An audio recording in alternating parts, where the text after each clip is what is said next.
Well, it's been 7 long and grueling months of training, but the ride is finally here. Tomorrow, the 2012 Cops for Cancer Tour de Rock team loads up and heads north to Port Alice. And from there, it's on their bikes. The 18 team members will ride down Vancouver Island, raising money for pediatric cancer research and support programs like Camp Good Times. And just as in years past, a member of our CTV family is along for the ride. Our Joe Perkins introduces us to this year's Tour de Rock media rider, CTV's Erin Glazier. So this is it, eh? This is my living room. Okay. Pretty clean, surprising. I haven't had much time. If you haven't seen the commercial, I'm Erin Glazier from CTV. You've likely seen her in the community. All weekend, on my bike spinning. It's the cost of riding in the Tour de Rock. She knows because for the last 3 years, she's watched her CTV colleagues go through the journey. $1,375,000. And now, on the eve of another year of Tour de Rock, it's Erin's turn.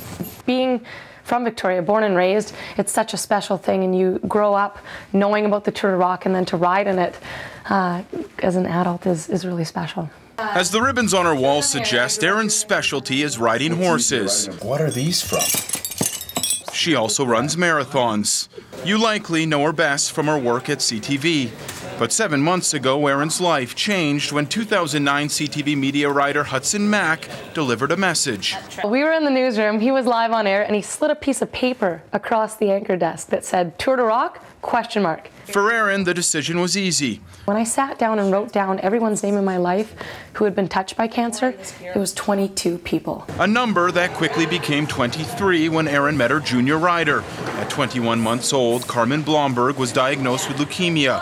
Now she's cancer-free and about to graduate. You guys are so strong, and I just feel that, like, even though I went to that battle, you guys can do it too.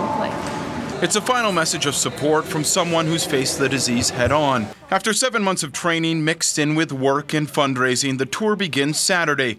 It's when the team will drive to Port Alice before starting leg 1 on Sunday, a nearly 100-kilometer ride to Port Hardy and Port McNeill, the first ride of a life-changing journey. It's something that really, you pour your whole life and your heart and your soul into it. And until you're actually on tour, you don't understand what all that training was for and why you spent so much time in fundraising.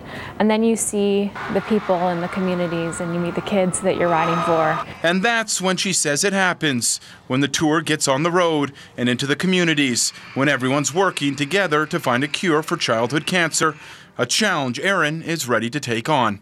Joe Perkins, CTV News, Victoria. All right, Joe, thank you. Let's check in with Erin, who is live at Trek Bikes, and of course, they're such a great supporter. Erin, are you ready? I am ready to get this ride on the road. Very excited. Any butterflies in your stomach tonight? Definitely. I packed up all my things this morning, and it's the reality. It's finally here. As the story showed, 7 months, it's a long time, and you think it's never going to come, but it actually came quite quickly, and here we are. Saturday morning, we leave 9 a.m. And you mentioned in Joe's report, Erin, you know, cancer touches everyone's life, or it seems like just about everyone, and it certainly hits home for you too, doesn't it? Yeah, definitely. I mean, my grandma passed away from cancer, and 22 people, and that's friends, family, friends of friends, and it's shocking to me.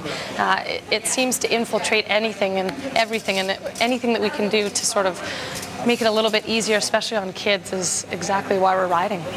Well, there is a club of people on Vancouver Island watching tonight, a lot of cops and some media folks who have done this trip, and we, like everybody else, wishes you well, and it is a life-altering experience, and you will never forget what's about to happen in the next 2 weeks, so we wish you very, very well.